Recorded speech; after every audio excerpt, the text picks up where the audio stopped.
ചക്കക്കുരുവിൽ നിറയെ വൈറ്റമിൻസും ഫൈബറും ഒക്കെ ഉണ്ട്. അപ്പം ഞാൻ അത് വെച്ചിട്ട് നല്ല ഒരു മെഴുക്ക് വരട്ടിയാണ് ഉണ്ടാക്കുന്നത്. നമ്മളെപ്പോഴും ഒരു സാധനം ഇഷ്ടത്തോടു കൂടി ഉണ്ടാക്കുകയാണെങ്കിൽ ആ സാധനം നന്നാവും. ചക്കക്കുരു നന്നായി കഴുകിയിട്ട് നൈസായിട്ട് ഞാൻ അരിഞ്ഞിട്ടുണ്ട്.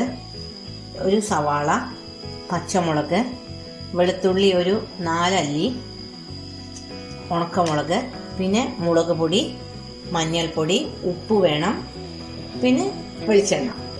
ഇതിലേക്ക് കുറച്ച് വെള്ളം ഒഴിച്ചു കൊടുക്കാം, കുറച്ച് മഞ്ഞൾപ്പൊടി ഇട്ട് കൊടുക്കുക. നന്നായിട്ട് വെന്തിരിക്കണം കേട്ടോ. അപ്പം അതിലേക്ക് ഞാൻ കുറച്ച് വെളിച്ചെണ്ണ ഒഴിച്ചു കൊടുത്തിട്ടുണ്ട്. കടുക് കുറച്ചിട്ട് കൊടുക്കാം, ഒരു ഭാഗത്ത് ഉണക്കമുളക് ഇട്ട് കൊടുക്കാം, ഒരു ഭാഗത്ത് വെളുത്തുള്ളി ഇട്ട് കൊടുക്കാം, ഈ ഭാഗത്ത് കടുക് പൊട്ടിക്കോളും, കരിവേപ്പില ഇട്ട് കൊടുക്കാം. കടുക് പൊട്ടുമ്പോൾ ഒന്ന് അടച്ചു വെക്കാം.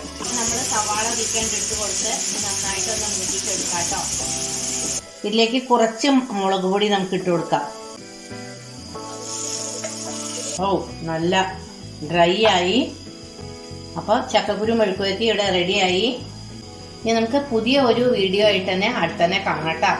എല്ലാവർക്കും നല്ലൊരു ദിവസം ആവട്ടെ.